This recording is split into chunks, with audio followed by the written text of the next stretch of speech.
네, 오늘장 랭킹5 시작해 보도록 하겠습니다. 오늘도 다양한 관점에서 이야기 나눠보도록 하죠. 두 분과 시간 만들어 갈 겁니다. IS 김태성 본부장, 신한투자증권 황유연 PB팀장 인사 먼저 나눌게요. 어서 오십시오. 네, 안녕하세요. 안녕하세요. 자, 오늘도 5가지 키워드 준비를 했습니다. 하나씩 열어보도록 하죠. 자, 첫 번째로는 에너지 믹스 공약이라고 헤드라인이 나와 있고요. 태양광 원전에 대한 이야기를 저희가 여기서 해볼 겁니다. 자, 오늘 장에서 쉬어가는 쪽, 그리고 계속 오늘 장에서도 강한 쪽 이렇게 좀 분류가 되는데요. 하나씩 좀 열어보도록 할게요. 태양광 관련주는 지금 보시는 것처럼 일제히 하락권에서 움직임 나오고 있습니다. 반면에 전반적으로 강한 쪽은 원전 쪽입니다. 어디에 조금 더 포커스를 맞춰야 될까요? 이야기 좀 시작을 해보죠. 황 팀장님과 이야기 해보겠습니다.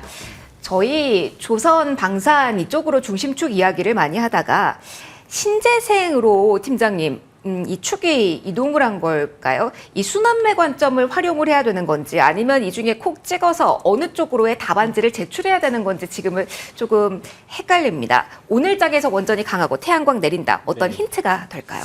순환매의 관점으로 접근은 하시되 네. 가장 먼저 이제 수익이 좀 개선이 되는 쪽을 또는 이제 좀 가장 먼저 좋아지는 쪽을 보셔야 될 것 같기는 합니다. 뭐 최근에 주가에서 알려주는 것처럼 네. 하나 솔루션이 여실히 말해주고 있죠.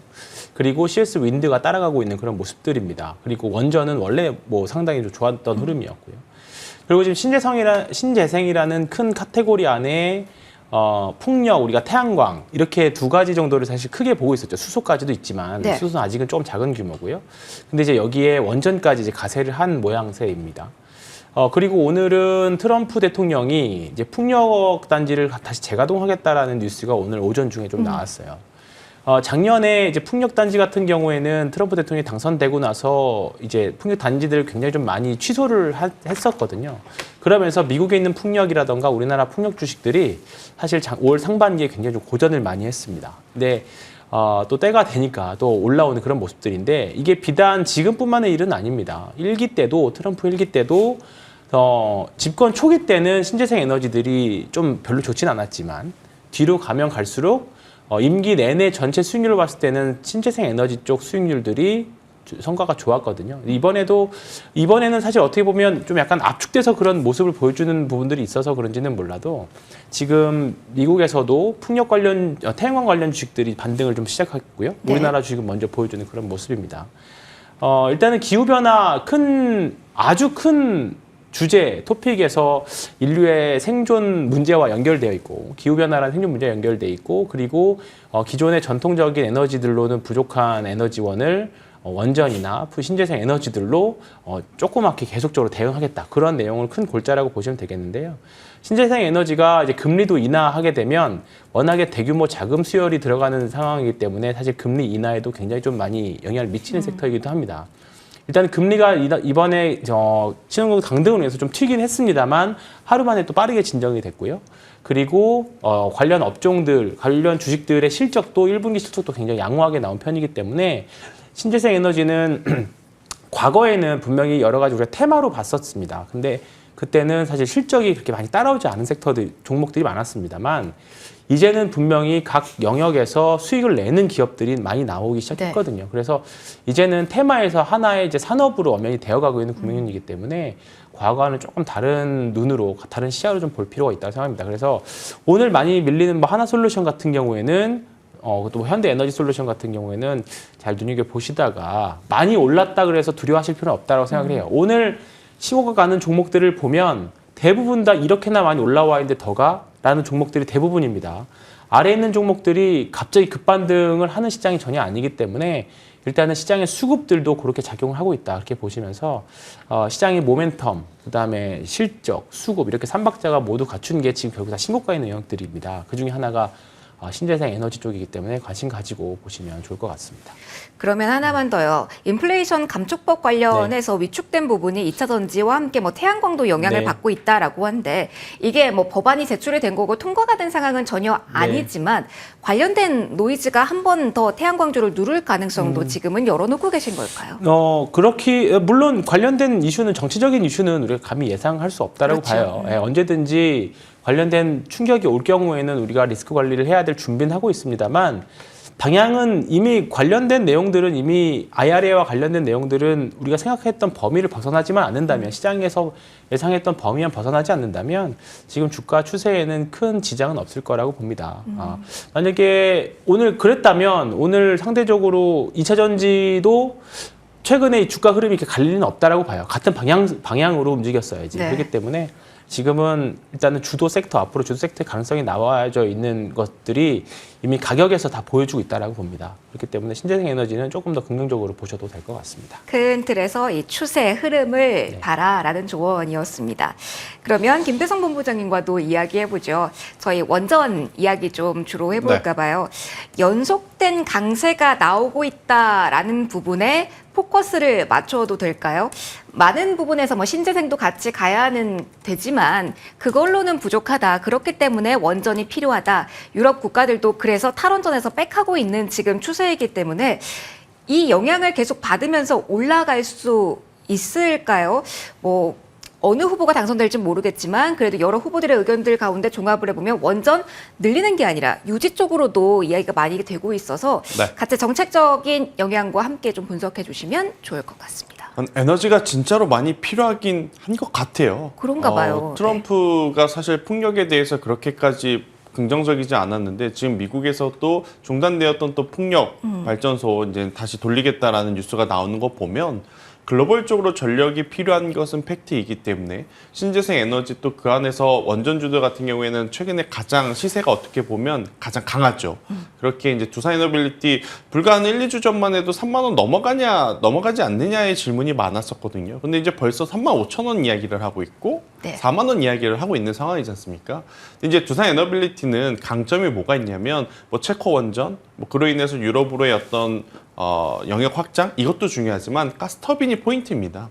가스터빈 같은 경우에는 당연히 저는 계속해서 이제 수주 잔고가 쌓이고 있는 상황이라서 네. 두산에너빌리티는 뭐 오늘처럼 시세가 날 땐 좀 부담스럽지만 조정 시에 여전히 계속 포트대에 담아두시는 게 맞을 것 같다는 생각이 들고 있고 오늘 이제 원전 기자재 쪽에서 조금 유의미한 종목군들의 흐름들이 보이고 있는 게 우진과 우진엔텍인 것 같아요. 원래는 이제 우리 기술이라든지 한전 KPS, 한전 기술이 조금 나름의 강세를 좀 보여줬었던 흐름들이 있었는데 오늘 같은 경우에는 또 우진과 같은 기업들이 굉장히 또 강하죠. 우진은 뭐냐면 신한울 드디어 이제 또 다시 어떻게 보면 건설 콘크리트 타설 들어갔다라는 이야기가 있다 보니까 국내 또 기자재 관련주 안에서도 오늘 거래량이 붙고 있는 상황이라 만약 또 추적을 하신다라고 하면 또 지금이라도 트레이딩 해보신다라고 하면 우진을 하는 게 저는 괜찮지 않겠는가라는 이야기를 한번 드려보도록 하겠고요. 태양광주들은 걱정하실 필요는 없을 것 같아요. 그러니까 미국만 바라보는 시장에서 중동까지도 지금 확장돼서 태양광주들은 기회가 훨씬 더 많아지고 있는 그러한 상황이기 때문에 여기저기 IRA라고 하는 또 핑계 삼아 조정이 나오고 있는 상황이잖아요. 전기차는 고민이 되죠. 걱정이 되죠. 그런데 태양광주들 같은 경우에는 지금 한번 이용해 보실 필요는 있을 것 같고 제가 이제 서두에 한번 말씀드렸지만 이제 다코스로 또다시 풍력 쪽을 한번 보시는 게 맞을 것 같습니다. 이번 주 초 그리고 지난주에 태양광 움직이면서 풍력 이야기 나왔을 때 사실은 CS 윈드, CS 베어링의 시세가 그렇게 크진 않았었거든요. 근데 오늘 만약 정말로 미국 쪽에서 날아오는 이 풍력 다시 이제 건설 이야기 프로젝트가 진행이 된다는 것이 팩트라고 하면 당연히 CS 윈드, CS 베어링이 가장 또 강하게 움직일 수 있기 때문에 또 이 부분을 체크를 하시면서 매매 전략을 짜보시는 것도 괜찮다. 그리고 여기에 우리나라는 유독 에너지 저장 장치에 대한 이야기가 좀 힘이 약한 것 같아요. 2차 전지에서 유일한 희망이라고 ESS 나왔는데 거기마저도 힘을 그쵸. 못 받아서 실망한 것 같아요. 근데 유럽 네. 그리고 미국을 보면 에너지 저장 장치 관련주라든지 요 산업에 정말 지금 힘을 쏟고 있거든요. 그런 상황이라서 우리나라 상장된 기업들 안에서도 관련 어떤 기술을 가지고 있는 기업이라면 저는 오늘도 괜찮지 않겠는가라는 의견 드려보도록 하겠습니다. 그러면은 이게 좀 약간 헷갈리네요. 그동안 못 간 쪽이 분명히 있고요. 그쪽도 괜찮다라는 신호를 주셨고, 그리고 태양광 쪽도 잘 가고 있었는데 잘 가고 있는 쪽에서도 괜찮다라는 이야기를 해주셔서 궁금합니다. 마치 오늘 원픽을 가져오셨으니까 원픽 공개와 함께 어느 위치단이 팁인지 그 이야기도 함께 들려주시면 좋을 것 같습니다. 공개해 주시죠. 결국엔 원전이냐 태양광이냐 풍력이냐 신재생 에너지와 함께 같이 이제 성장할 수 있을 수밖에 없는 네. 게 저는 에너지 저장 장치라 생각이 들어요. 아하. 그러니까 원전을 좀 제외하고 태양광은 햇빛 비칠 때, 풍력은 바람 불 때 결국 우리가 원할 때 에너지가 생산되는 것은 아니지 않습니까? 그렇죠. 근데 이제 뭐 계속해서 생산된 에너지를 어딘가에 담아둬야 우리가 필요한 곳으로 보내기 때문에 저는 에너지 저장 장치 관련주들까지도 같이 흐름을 좀 봐야 되는데 여러분들이 흐름을 잘 보면 대표적으로 서진 시스템, 뭐 신성 ST, 제가 오늘 원픽으로 가지고 나온 한중 NCS 같은 기업들을 보면 오늘 태양광주들 밀리고 네. 뭐 에너지주들 안에서도 지금 위아래 변동성이 커진 상황이지만 이들은 공통적으로 오늘도 상승을 하고 있다라는 거죠. 대신에 이제 상승의 폭이 조금 작다는 게 아쉽지만 여기서 이제 거래량이 좀 붙기 시작을 한다면 저는 충분히 추가적인 시세를 좀 내볼 수 있는 지금의 사업 구조와 환경이기 때문에 저는 한중 NCS라는 기업을 탑픽으로 좀 말씀드리고 싶고요. 25,000원이라는 가격대를 제가 손절 라인을 잡았고 그리고 이제 여기서 이제 추가적으로 상승을 한다면 4만 원이라는 가격대까지 한번 보시는 게 좋을 것 같은데 만약 중장기적으로 보시는 분들은 제가 앞서 언급드렸던 서진 시스템, 신성 ST, 한중 NCS 영업이익률을 꼭 체크를 하셨으면 좋겠어요. 지금 앞단의 매출은 늘어나는데 네. 영업이익률이 지금 크게 늘어나질 않으니까 주가의 위치도 계속 그 자리거든요. 그렇기 때문에 아니 왜 매출 늘어났는데 주가 안 올라요? 라고 생각을 하지 마시고 이들이 올라가려면 영업이익률이 성장을 해야 된다는 의견까지 한번 드려보도록 하겠습니다. 알겠습니다. 영업이익률이 네. 핵심이 되겠군요. 지금은 어디를 봐야 되는지 전반적인 카테고리와 팁까지 얻어봤습니다. 자, 두 번째 키워드로 넘어가 볼게요. 연결고리가 좀 있습니다. 오늘 장에서 여기서도 신고가 연결 나오고 있죠. AI 인프라 여기서도 연결고리가 있습니다. 젠스낭 CEO가 대만의 AI 인프라 구축하겠다라는 이야기가 나왔고요. 그러면서 전력 설비주 쪽에서도 반응이 나오고 있습니다. 자, 그러면 하나씩 뜯어보죠. 황 팀장님, 전력 설비에 대한 이야기가 저희가 AI 이야기하면서 봐야지 했는데 조선 방산 전력 이렇게 조방좀 묶었는데 전력 네. 그만큼 안 받잖아요. 네. 이제는 메리트가 어느 정도 위치단까지 올라왔으니까 힘받을 구간인가요? 네. 에너지의 시선이 모아지고 있는 구간이라 지금 봐도 돼야 되는 아니면 지금 볼 수밖에 없는 시기인지 한번 질문 네. 드려볼게요. 일단은 몇몇 종목들이 있죠. 5개, 6개 종목들을 이제 많이들 보실 건데 네. 지금 효성중공업 같은 경우에는 역사적 신고가를 계속 가고 있습니다.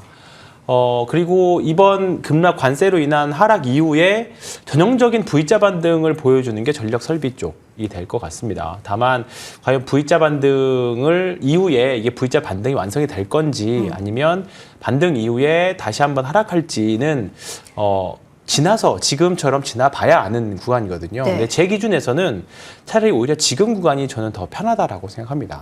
기존에 주가가 좀 올라오기 직전까지는 이게 여기서 끝일지 다시 맞고 내려갈지 우리가 애매한 소위 말하는 차트로 보기에는 애매한 구간이었다고 저는 개인적으로 판단이 됩니다. 실적이라던가 다른 걸로 이제 가치 평가를 판단해서 하면 뭐 싸다라고 생각하실 수도 있지만 추세에 따른다라는 관점에서 보면 이제 한 이번 주 들어서부터 이제 추세가 만들어졌다라고 볼 수 있거든요. 그렇기 때문에 밑에서 싸게 사신 분들은 우리가 더 떨어질 거를 감수하고 싸신 거기 때문에 그 프리미엄을 가져가시는 거고요. 지금 들어가시는 매수하는 사람들은 그만큼 비싸게 샀지만 이제부터 본격적인 상승을 나올 수 있는 그런 부분에서 이제 접근하시는 게 될 것 같습니다. 일단은 2분기 실적, 관세 부과, 철강 쪽 관세 부과 이후에 1분기가 이 우려로 밀렸지만 실적 발표 시즌 이후에 다시 계속적으로 전력 설비 부족, 전력 부족에 대한 모멘텀들이 나와주면서 2분기 기대 그리고 관세 영향이 2분기에는 생각보다 이제 적을 거다라는 이런 부분들의 영향이 다 반영됐다라는 그런 부분이 반영이 되면서 대표적으로 V자 반등 나와주고 있습니다. 저는 여전히 가장 강한 효성중공업이 가장 좋아 보이고요. 그리고 LS일렉이나 현대일렉 그리고 뭐 일진전기 같은 종목들까지도 같이 겸사겸사 보시면 좋을 것 같은데 지금 시장 전반적인 분위기가 사실 다 좋습니다. 예, 그래서 이게 진짜 상승인지 시장이 좋아서 정말 다 좋은 건지 아니면 이쪽이 정말 더 매력적이어서라고 좋은 건지라고 보기에는 왜냐하면 신고가를 가는 종목이 상대적으로 좀 적기는 해요. 효성중공업 정도만 역사적 신고가를 가고 네. 있지만 지금 화장품 섹터 같은 경우나 엔터 같은 경우에는 대부분의 종목들이 다 신고가 영역에 계속 놀고 있잖아요. 그런 거 보면 뭐 당연히 뭐 어떤 쪽을 더 좋아하느냐 그 차이지만 또 수익률 측면에서도 딱 그렇다고 뒤지느냐 사실 또 그것도 아니거든요. 다른 섹터들이. 그래서 뭐 보유하고 계신 분들 또 신규 진입하신 분들도 분들이라고 하면 뭐 충분히 해볼 만할 것 같습니다. 다만 리스크 관리는 항상 조심해서 하시면서 접근하시면 좋을 것 같습니다. 그래도 보긴 해야 될 때라는 이야기 해주셨습니다. 김재선 본부장님도 여기에 동의하시는지, 그리고 더불어서 어떤 종목을 봐야 되는지 팁을 좀 여쭤보고 싶어요. 사실 가장 낮은 위치에 있었던 게 뭐 효성중공업이라고 한다면 반등폭이 계속 나오잖아요. 이렇게 고점을 뚫고 선도주자 역할을 하는 이런 종목을 봐야 되는 건지, 아니면 우리가 좋을 때는 여러 가지 재료가 막 붙잖아요. 그러면 전력 설비가 사실 좀 멀긴 합니다만 우크라 재건 이슈까지 붙어서도 올라갈 가능성도 개연성이 있잖아요. 그렇게 되면 조금 더 상대적으로 가벼운 전기 전선 쪽이 탄력이 좋을지, 어떤 기준으로 봐야 될지 좀 팁을 주시면 도움이 많이 될 것 같습니다. 일단 뭐라도 뉴스가 붙어주면 이쪽은 참 변동성 있게 올라가는 것 같아요. 맞아요. 우크라이나 재건도 있겠지만 전반적으로 해당 섹터가 오늘 숨쉴 수 있었던 것은 지난주 주말에 나왔던 무디스의 어떤 여러 가지 신용등급 하락이라고 하는 악재를 한 번에 엎어볼 만한 미증시의 흐름과 젠스낭 CEO의 기조연설이 아니었나라는 생각이 들거든요. 그러다 보니까 오늘 반도체 올라가면서 덩달아서 데이터 센터 AI 이야기 나오며 전력기기가 움직였다 생각을 하고 있고, 또 이제 전력기기 대장주들이 움직이니까 지난주 주말 사이에 또 여러 가지 중소형 변압기 관련 기업들 이야기가 많았었거든요. 생각보다 매출 잘 나왔다라는 이야기가 나왔기에 저는 만약 전력기기 변압기 쪽을 보신다면 뭐 산일전기라든지 일진전기와 같은 기업들이 한번 신고가 가는 것을 기대해 보는 것도 괜찮지 않겠는가라는 생각이 드는데, 저는 개인적으로 계속 전선주를 좀 보고 있어요. 네. 전선주들이 복합적으로 교집합되는 요소들이 많습니다. 신재생 에너지와도 엮일 수 있고 AI와 데이터 센터와도 엮일 수 있고 전력기기하고도 엮일 수 있고, 왜냐하면 우리가 원하는 그리고 필요한 곳에서 에너지를 발생한 다음에 그것들을 이제 보내야 되지 않습니까? 그렇죠. 그러려면 케이블이 절대적으로 좀 필요한 상황이 있고, 또 전선주들은 많지 않아요. 가온, 대한, 대원. 여기에 대장주들도 애매하게 뽑을 수 있는 게 아니라 뚜렷하게 한 종목이 지금 대장의 위치를 차지하고 있습니다. 가온전선이라고 하는 기업이 또 박스권을 돌파하면서 오늘 또 신고가 영역으로 가고 있는 상황이라, 만약 후발주자 2등주, 3등주 커플링 매매를 좀 선호하신 분들이 계시다면 저는 대원전선 같은 기업들을 추적을 하시는 것들이 오히려 위치적으로 더 안전할 수 있지 않겠는가라는 의견 한번 드려보도록 하겠습니다. 안정적인 섹터를 보되 그 안에 상대적으로 낮은 구간에 있는 메리트까지 한번 노려보자라는 이야기 해주셨습니다. 그럼 저희가 전력에 대한 이야기를 쭉 하고 있었는데 문득 요 한 종목을 콕 집어서 여쭤보고 싶네요. 황 팀장님, 저희 전력이 많이 필요하다? 전력을 우리가 많이 쓰면 요금 관련해서 수익성이 가장 개선되는 쪽 하면은 먼저 떠오르는 게 사실 한국전력입니다. 다른 거는 뭐 투자도 해야 되고 여러 가지 절차가 있지만 그래서 한국전력이 계속 고점 부분인 걸까요? 큰 손들의 수급이 들어오고 이렇게 한국전력이 움직이다 보니까 어떤 성격으로 움직이는지 투자자분들은 요 흐름을 어떻게 체크하면 좋을지 궁금합니다. 어떤 팁 주실까요? 사실 뭐 환율이라던가 유가의 그 유가가 하락 안정세를 띄면서 한전이 올라갔다라고 처음에는 봤는데 네. 지금 이 흐름 사실 최근이 아니라 몇 년 동안, 과거 한 몇 년 동안 보지 못했던 흐름인 것 같아요. 네, 종목의 차트가 저랬으면 좋겠다. 네, 그죠. 그죠? 그리고 사실 한국전력이 이렇게 세면 다른 종목이 사실 재미가 없습니다. 대표적으로 경기방어주가 그리고 시가총액이 이렇게 큰 종목이 저 정도로 오게 되면 사실 다른 쪽의 수급을 어느 정도 기관 쪽의 수급을 가져가는 영향이 좀 있기 때문에 사실 지금 매매가 까다로운 이유 중에 하나, 시장 매매가 까다로운 이유 중에 하나라고도 저는 생각을 하고 있습니다.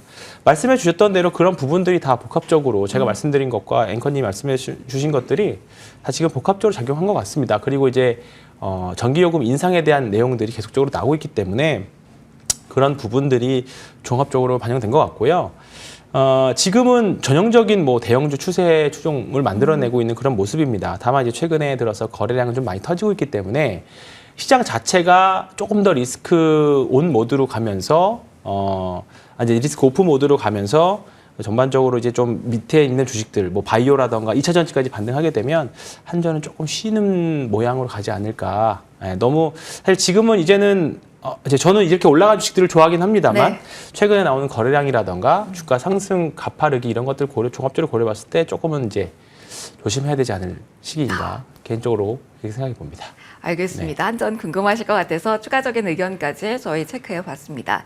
다음 이야기로 넘어갈게요. 반도체 이야기하면서 AI 소프트웨어도 같이 담아보도록 하겠습니다. AI에 대해서 이야기가 계속 나오고 있는 상황이죠. 자, 엔비디아 CEO의 코멘트가 시장의 흐름을 바꾼 게 이제는 맞는지, 왜냐하면 삼성전자, SK 하이닉스의 오늘 비슷한 흐름입니다. 오전엔 정말 강했다가 그렇네 엔비디아 효과네 라고 했다가 지금은 삼성전자 다 반납을 한 상태라서 본부장님, 영향이 있는 겁니까? 반도체에 대한 분위기가 좋아지고 있는 것이 맞나요? 그러니까 젠슨 황 CEO의 기조연설 내용을 쭉 보면 사실 삼성전자와 SK 하이닉스는 크게 반길 만한 이슈는 그렇게 많지는 않아요. 다 TSMC죠. 그렇죠. 이제 두 가지 포인트죠.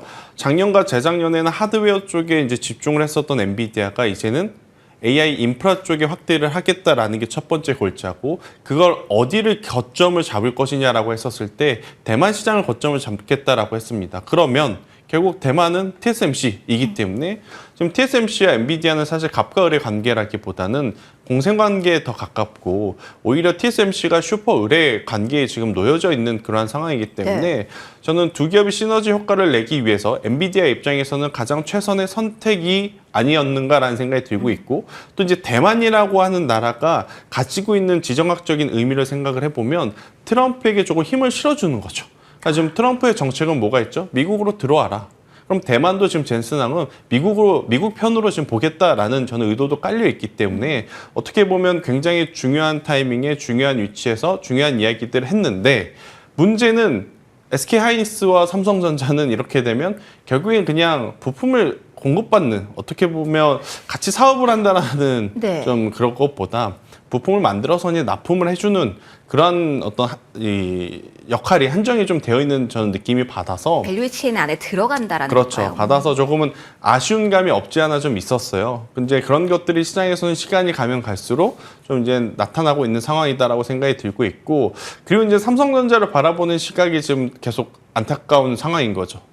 여전히 HBM에 대한 이야기는 제대로 나오고 있지 못하는 상황이고, 이번에도 안 나오고, TSMC와 삼성전자의 파운드리 격차는 이렇게 되면 점점 더 벌어질 수밖에 없는 그러한 위치에 놓여 있는 상황이다 보니까 사실 투톱 입장에서는 그렇게까지 좋은 기저연설은 아니었다라고 좀 생각이 들어요.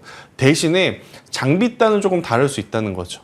장비단 같은 경우에는 어떻게 보면 한 번 더 좀 대규모의 발주들이 나올 만한, 인프라 투자 확장에 따른 어떤 수혜를 좀 볼 수 있을 만한 요소들이 많았기 때문에 제가 2, 3주 전만 하더라도 대형주 위주의 이제 포트폴리오가 더 유리하다라고 말씀을 드렸는데, 저도 이제 기조연설한 거를 오늘 계속 봤거든요. 읽고 또 읽고 또 읽어봤는데, 이렇게 되면 반도체 IT 투톱보다도 장비 쪽에 먼저 집중을 하는 게 오히려 더 유리할 수 있겠구나라는 의견을 한번 드려보도록 하겠습니다. 지금은 장비 쪽을 봐야 된다라는 이야기를 해주셨습니다. 그러면 소프트웨어로 시선 이동을 좀 해볼까 합니다. 황 팀장님과 이야기 나눠볼게요. 이전부터 지금은 소프트웨어 쪽에 힘을 줘야 된다라는 조언을 지난주에도 지지난주에도 주고 가셨습니다. 그런데 이게 우리 주식시장 안에서의 연속성을 찾기는 조금 힘들어서 어떤 신호가 나왔을 때, 어떤 흐름이 나왔을 때 소프트웨어 쪽으로의 수급 추가 이동했다라고 볼 수 있을지, 분위기 어떻게 가늠하면 좋을까요? 아직까지 뭐 미국 시장 보시면 아시겠지만 미국 시장도 사실 소프트웨어 주식들이 하드웨어 주식들보다 확실히 조금 더 강한 모습들이 있죠. 대표적으로 뭐 팔란티어 같은 주식들이 지금 미국 시장에서도 신고가 계속 만들어주고 있는 그런 양상입니다. 우리나라도 마찬가지인데요. 우리나라는 아직까지는 연속성은 사실 좀 별로 없어요. 그리고 그 기저에는 사실 내러티브만 있지 넘버스, 그러니까 실적이 아직까지는 따라오지 못하는 기업들이 사실 많이 있습니다. 뭐 미국에도 사실 의료 AI나 뭐 소프트웨어 회사들 중에서 돈 못 버는 기업들도 많이 있기는 해요. 근데 저는 방향성은 맞다라고 봅니다. 결국은 지금 매우 많은 양의 GPU들이 공급되고 있고요. 공급이 되면 될수록 정말 세분화돼서 가격도 낮아질 거고, 세분화되는 이제 GPU들이 많이 생길 거라고 봅니다. 그럼 이 GPU들을 이용해서 결국은 소프트웨어 회사들이 궁극적으로 많이 돈을 벌기 시작할 건데, 그 시점이 얼마나 빨리 앞당겨지느냐, 저는 그 차이인 것 같아요. 그리고 그만큼 수익 개선 또는 매출액 탑라인이 얼마큼 더 빨리 늘어나는 기업들의 대장주의 자리를 차지할 수 있는 기회가 있다라고 봅니다. 이제 그런 기업들이 많이들 있죠. 우리나라 뭐 대표적으로 한글컴퓨터 같은 기업들이 오늘 강한 모습들 좀 보여주고 있고요. 결국은 기존의 소프트웨어를 만들던 회사들이 네. AI 소프트웨어에서 더 잘할 확률이 매우 높거든요. 그 중에서 성장 동력으로 AI 소프트웨어를 가지고 있고, 그 다음에 신규로 AI 소프트웨어들을 도입하는 회사들, 결국은 밑에서 기본 소프트웨어들로 받쳐주고 성장 동력으로 AI를 가져가는 기업들이 아마 대장주의 지위를 가져갈 확률이 매우 높다라고는 봅니다. 주가 성장률이나 뭐 단기 급등락은 조금 더 작거나 AI 소프트웨어 쪽에 더 집중되어 있는 기업들이 더 많을 수 있긴 하겠습니다만, 편안하게 지금 시장 전체 대장주 중에 하나인 파마리서치 같은 그런 흐름을 가져가려면 결국에는 실적이 좀 받쳐줘야 되는 거거든요. 네. 실적의 성장성도 좀 보여줘야 되고요. 그렇기 때문에 지금도 저는 늦지 않았다고 생각해요. 여전히 시작 안 한 기업들도 많이 있고 앞으로 이렇게 보여줄 만한 기업들이 많이 있다고 봅니다. 그래서 의료 AI 분야에도 충분히 기회가 있을 것 같고요. AI 소프트웨어 쪽은 계속적으로 관심 갖고 보셔야 될 것 같습니다. 팀장이 의료 네. AI 이야기해 주셔서요. 만약에 실적을 내고 있는 대형주가 그 관련 모멘텀을 얻으면 어떨까라는 생각이 듭니다. 오늘 보도가 나왔더라고요. LG 쪽에서 엔비디아의 암 진단용 AI 모델을 공급했다라는 이야기요. 사실 LG 쪽에서의 드라이브가 시장에서 큰 영향력을 언제 발휘했나 싶기도 하지만 워낙 사이즈가 큰 쪽이고 무게감 있는 회사다 보니까 여기에서 의료 AI를 합니다. 다른 쪽으로 조금 더 기회의 요인으로 볼 수 있는 포인트가 있는지요? 지금은 의료 AI 쪽 계속 미국에서도 템퍼스 AI처럼 네. 미국 의료 AI 기업들 충분히 기회가 지금 만들어지고 있고 우리나라에도 훈풍이 점점 오고 있다라고 봅니다. 지지난주인가요? 몇 주 전에 이제 미국에서 동물 실험을 폐기하고 그 자리를 이제 AI 실험으로 대체하자라는 그런 안이 이제 통과가 된 걸로 제가 알고 있습니다. 그러면서 미국에서도 리커전 파마슈티컬이라던가 템퍼스 같은 기업들이 계속적으로 좋은 모습 보여주고 있는데요. 우리나라 기업들, 뭐 대표적인 기업들 많이 있습니다. 뭐 3빌리언부터 시작해서 온코크로스라던가 이런 기업들도 아직까지는 사실 숫자에서 보여주는 것은 좀 약해요. 근데 이 부분이 조금 더 관련 기사나 리포트들을 찾아보시면 긍정적인 맞는 방향으로 시대가 원하는 방향으로 가고 있는 걸로 저는 보입니다. 그래서 이쪽 기업들은 계속 관심 갖고 보시면 좋을 것 같습니다. 신호가 오면서 뉴스 나오는 거 저희도 계속 체크를 해드리도록 할게요. 다음 이야기는요. 제약바이오 쪽으로 넘어가 볼 겁니다. 실적에 반응하는 쪽도 있고요. 모멘텀에 반응하는 쪽도 있죠. 자, 비만약이라는 키워드를 계속 봐야 될지 여기에 대한 물음표로 출발을 해보겠습니다. 본부장님, 사실 시장이 지난주랑 이번주랑 많이 색깔이 바뀌었지만 이 제약바이오 안에서의 흐름을 본다면 여전히 높은 구간에서도 비만은 계속 움직임이 돌아가면서 나온다는 거는 변하지 않는 기조인 것 같아요. 이러한 흐름이 더 이어진다라고 봐야 될까요? 뉴스도 수급도 보고는 있습니다. 이어질 만한 뉴스들은 좀 나올 가능성이 높죠. 네. 그런데 정말로 주식시장에서 먼저 반영이 되지 않았기 때문에 움직일 것인지 아니면 선반영이 되었기 때문에 안 움직일 것인지는 저도 잘 모르겠습니다. 그런데 확률적으로 D&D 파마텍 혹은 이제 블루엠텍처럼 유통이요. 추세가 여전히 한 번 더 좀 강하게 나올 수 있는 위치에 안착되는 기업들은 단기적으로는 저는 더 봐도 괜찮다라는 생각이 듭니다. 불과 1년 전 이때쯤만 하더라도 굉장히 많은 관련주들 중에 봐야 될 기업은 펩트론밖에 없다는 이야기가 좀 주를 이뤘던 것 같아요. 네. 그런데 1년이 지난 지금은 인벤티지랩도 봐야 되고 많아요. D&D 파마텍도 봐야 되고 지금 뭐 블루엠텍도 봐야 되고 굉장히 또 많은 관련주들, GLP-1 관련주들이 지금 떠오르고 있는 상황이라서 우선은 근데 이제 문제는 뭐냐면 아직까지 결실을 완벽하게 맺은 쪽은 없다라는 거죠. 그래서 수급적으로 단기 매매에 조금 더 용이하신 분들에게는 여전히 좋은 섹터임에는 분명합니다. 하지만 투자의 관점으로 보기엔 다소 부담스러울 수는 있지 않겠는가라는 의견을 드리도록 하겠습니다. 알겠습니다. 제약바이오에 대한 팁도 좀 여쭤보도록 할게요. 황 팀장님 의견도 간략하게 듣고 넘어가도록 하겠습니다. 제약바이오에서 힘이 계속 나오고 있는데 뭐 일관된 재료가 있어서 오른다기보다는 좀 산발적인 경향도 있어서 좀 네. 좁혀주시면 좋을 것 같아요. 어떤 뉴스에 지금은 제약바이오가 반응하는 시장이라고 봐야 될까요? 앞서 비만 이야기는 했고요. 네. 뭐 그밖에 본다면 뭐 실적으로 움직이는 이슈에 움직이는 쪽도 있지만 조금 딱 이거다라고 꼽기가 쉽지 않아서 그죠. 어떤 건가요? 라고 두루뭉실하게 좀 질문을 던져보고 사실 합니다. 주가 하락할 때도 특별한 이유는 찾기 어려웠어요. 이 이유이지 않을까로 우리가 생각을 네. 했었던 거고 그나마 있었다면 의약품 관세 이슈였죠. 의약품 관세 이슈였는데 신약을 대상으로 하는 건 사실 아니거든요. 관세가. 그런 부분에 대한 불확실성이 우리나라 이제 신약 기업들, 신약 바이오텍들한테 좀 있었지만 그때도 말씀드렸지만 우리나라 바이오텍에는 확실히 매수 기회가 될 거다라고 말씀드렸었는데 오늘 ABL 바이오가 가장 강한 흐름 보여주고 있고요. 네. 그거 외에 오늘 리가캠 바이오도 그렇고 또 주가가 오르니까 또 관련 좋은 기사들 나오고 또 그런 양상이거든요. 주식이라는 게 항상 이렇습니다. 우리가 너무 테마주, 정말 일회성 테마주로 급등한 종목만 아니라고 하면 좋은 기업들, 빅파마로 수출한 기업들, 좀 수출이나 매출 이런 부분들이 탄탄하게 갖춰진 기업들이라고 하면 결국은 좋은 주식들은 때를 타면 다 올라가게 되어 있거든요. 근데 지금 바이오들은 부침은 좀 있지만 방향성은 명확하다라고 봅니다. 그래서 지금 바이오 섹터들 특히 항암제와 관련된 신약을 만드는 기업들은 계속적으로 매매를 하셔도 좋고요. 투자를 하셔도 좋고 둘 다 좋은 관점이라고 보고 있습니다. 알겠습니다. 네. 제약바이오 정리를 해봤고요. 마지막으로는 소비라는 키워드에 포커스 맞춰보겠습니다. 먼저 뷰티 이야기를 할 거고요. 실리콘토 오늘 정말 이전과는 달라진 나를 보여줍니다. 이 증권가의 리포트 영향을 좀 크게 받고 있는데 궁금합니다. 본부장님과 먼저 이야기할게요. 실리콘2가 오늘 투자할 때 강세 리포트 영향을 받고 있습니다. 자, 이제 화장품을 고점 부분이긴 합니다. 그러면 실리콘2도 좋은 실적이었는데 못 간 부분이 있잖아요. 다시 전체적인 섹터를 끌어올릴까요? 아니면 달바글로벌 IPO가 있잖아요.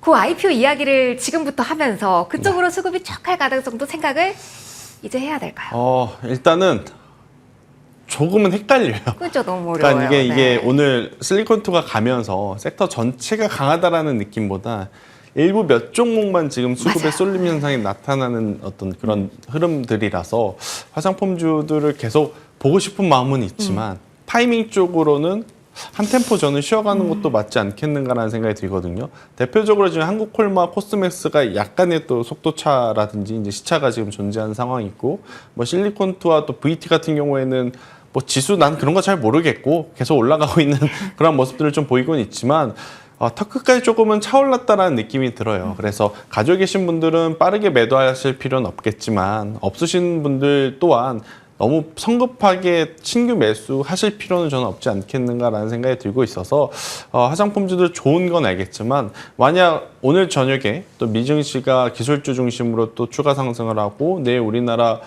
반도체 IT가 한 번 더 여기서 또 시세 연속성이 붙게 되면 오늘 또 강했었던 서브 섹터들이 차익 매도 물량이 좀 나올 수는 있거든요. 그래서 이런 부분들을 좀 고려해서 좋은 건 좋은 거고 매매 타이밍은 조금 더 고려해 볼 필요는 있지 않겠는가라는 의견. 지금 여러 자료가 나오고 있는데 복잡하게 생각할 것 없이 정말 잘 팔았구나 이 한마디로 정리가 될 것 같긴 장사 해요. 잘했다. 그런데 이제 사고 파는 문제에 대해서는 조금은 더 고민해 볼 필요는 있지 않겠는가라는 의견 드리겠습니다. 살짝 조심해서 나쁠 거 없다라는 이야기 해주셨습니다.